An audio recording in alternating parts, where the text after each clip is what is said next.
pessoal, sejam bem-vindos. Hoje eu vou falar sobre dois documentos que também são importantes para nós brasileiros aqui em Portugal, que são os documentos voltados para o Sistema Nacional de Saúde, o SNS, para que nós brasileiros ou qualquer outro estrangeiro tenham os mesmos direitos à saúde pública aqui em Portugal. O primeiro é o número de utente. O que é o número de utente? Ele é o número que te identifica perante o Sistema Nacional de Saúde. E como nós solicitamos esse número de utente? Até porque para solicitar a autorização de residência, a gente tem que levar esse número de utente. Com a pandemia, solicitar o número de utente modificou um pouco. Antigamente a gente ia no centro de saúde da nossa freguesia, do bairro onde a gente mora. Se a gente tivesse um visto de trabalho ou um visto de estudante, a gente tinha que levar o visto de estudante, o NIF, que é o número de identificação fiscal, um comprovante que a gente mora na freguesia e o PB4. O PB4 é um documento que a gente solicita no Brasil, que ele é um documento que é um tratado entre os países de língua portuguesa, Portugal, Brasil e a Espanha. E alguns outros países eu acho que aceita também, como Cabo Verde. Então, para que a gente vá para algum desses países e tenha acesso à saúde pública, nós precisamos ter esse PB4. Antes da pandemia, no Brasil, a gente tinha que se dirigir à Secretaria de Estado de Saúde. No meu caso, eu estava em São Paulo. Em São Carlos, eu precisei ir até a capital, ir até São Paulo, lá no centro de São Paulo, solicitar na Secretaria de Saúde do Estado. E eu levei o passaporte.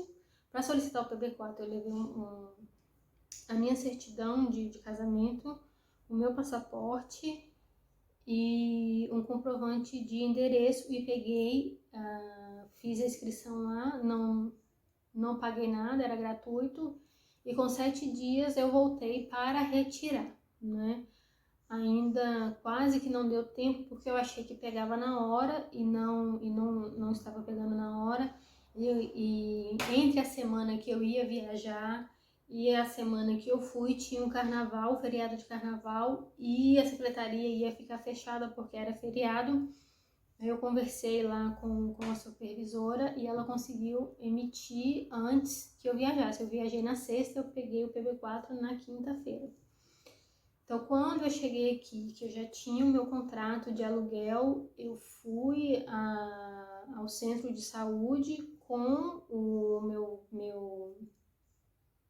meu contrato de trabalho, não era um visto de trabalho, era o contrato com a universidade, com o meu comprovante de endereço, meus documentos pessoais e o NIF, e solicitei. Ele saiu na hora também, não foi me cobrado nada, mas isso há 3 anos atrás. Hoje, você solicita o PB4 online no Brasil e recebe um certificado digital pelo e-mail com QR Code, uma assinatura eletrônica que você pode trazer para cá. Na minha época, era um papel, algumas pessoas apostilavam esse PB4, eu não apostilei, só reconheci firma da assinatura, mas não apostilei porque já tinha relatos de pessoas aqui que não tinham apostilado e tinha dado super certo. Então eu não quis gastar mais R$120 só, autentiquei a assinatura da secretária lá de saúde. Eu falei assim, se eu chegar lá em Portugal e eu tiver que fazer a apostila, já estando com a firma da assinatura reconhecida, fica mais fácil, eu posso em qualquer cartório fazer isso, posso enviar para o Brasil, em qualquer cartório alguém faz aqui para mim. Então não precisei apostilar. Então quando eu cheguei aqui, eu fui ao centro de saúde e solicitei o meu número de utente. Saiu na hora também.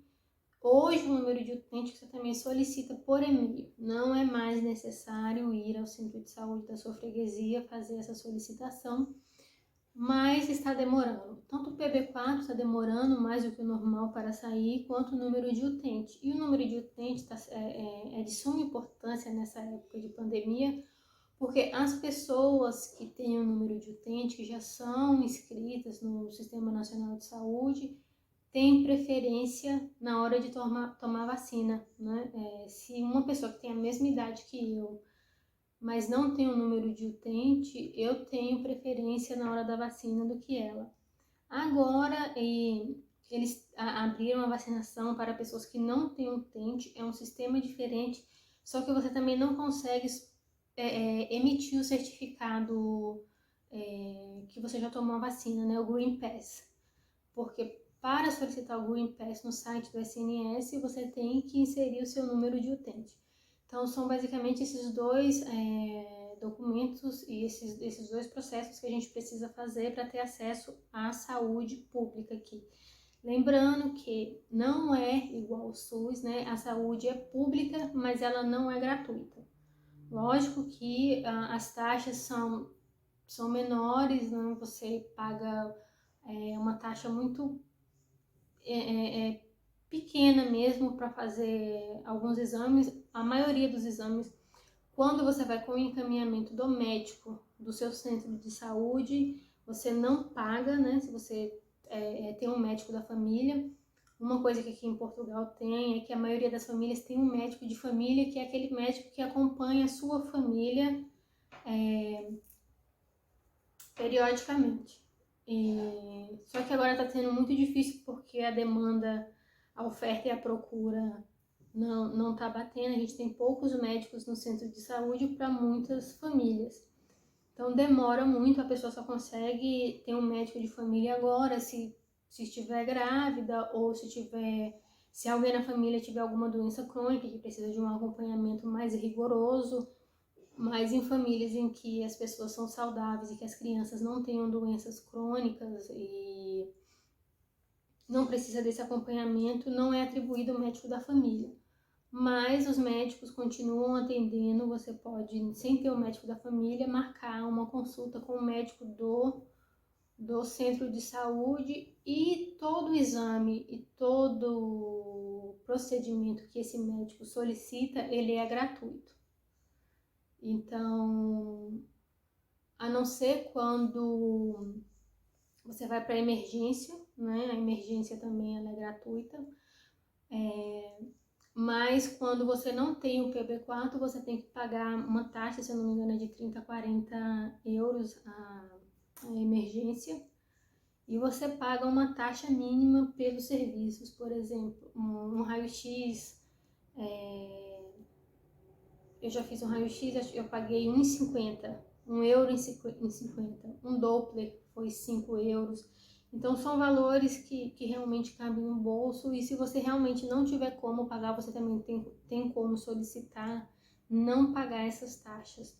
Então é basicamente isso. O sistema de saúde aqui em Portugal, ele é um sistema bom, né? Não é um sistema maravilhoso, como todo sistema público tem as suas falhas, mas o tempo de espera, às vezes, também, se for para um exame muito mais elaborado ou mais caro, né, tem uma espera, você também não consegue ser atendido imediatamente. Mas quando é exame de sangue, ultrassonografia, esses exames mais básicos, eles são gratuitos e são entregues quase, o resultado quase no mesmo dia. E para marcar a consulta também no centro de saúde não demora muito. Geralmente você vai um dia, o máximo que você espera é uma semana para um atendimento com o clínico geral. Com um atendimento mais especializado, com um especialista, eu não vou saber dizer, porque eu nunca fui num especialista aqui. Geralmente, quando eu tenho alguma demanda de ir no dermatologista, ou no ginecologista, ou em algo mais específico, eu uso o meu plano de saúde. Meu plano de saúde da Medis é um plano que eu tenho uma coparticipação da empresa. Então, a empresa paga uma parte e eu pago outra, porque o meu plano ele é completo. Eu tenho quase 100% de todas as coparticipações, porque o plano de saúde aqui também é diferente. Ele não é igual ao Brasil, que você paga o plano e tudo que você faz dentro do plano daquela cobertura você não precisa pagar. Aqui sempre tem uma coparticipação e um copagamento, que eles chamam, e a franquia. A franquia é o mínimo que você tem que usar, né? Você faz um plano de saúde, geralmente você já sai com a emergência, mas para qualquer outro procedimento você tem um tempo de carência, como é aí no Brasil.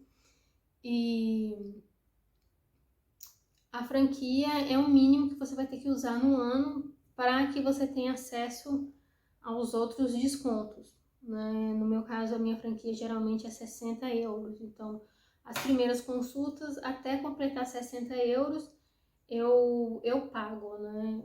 Por exemplo, eu fui no dermatologista, a consulta era 35 euros, eu paguei os 35. Aí, depois eu tive que ir no ginecologista, a consulta era 70 euros,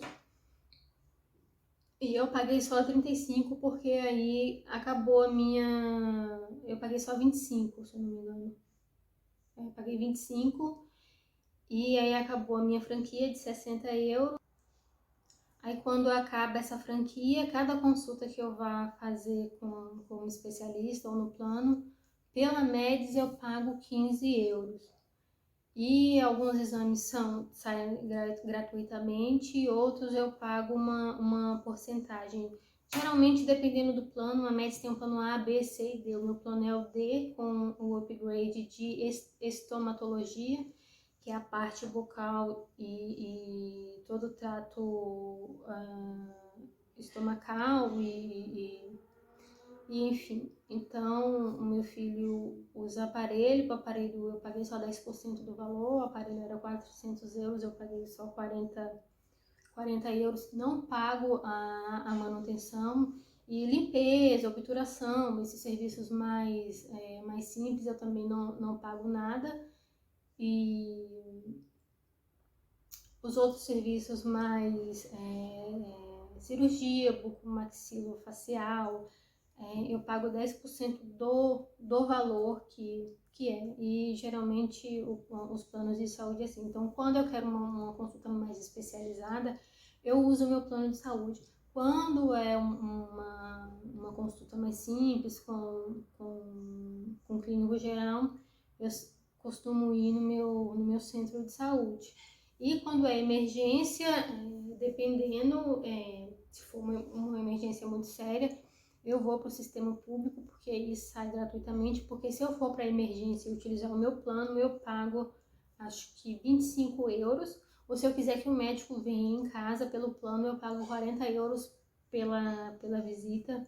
No plano também eu tenho um médico que me acompanha como se fosse um médico da família, um médico online, então tem o WhatsApp dele, então qualquer coisa, qualquer dúvida no dia a dia eu consigo ficar mandando mensagem para ele para ver, até porque tem as crianças aqui e às vezes é necessário a gente tomar uma providência antes de saber se leva para o pronto-socorro ou não.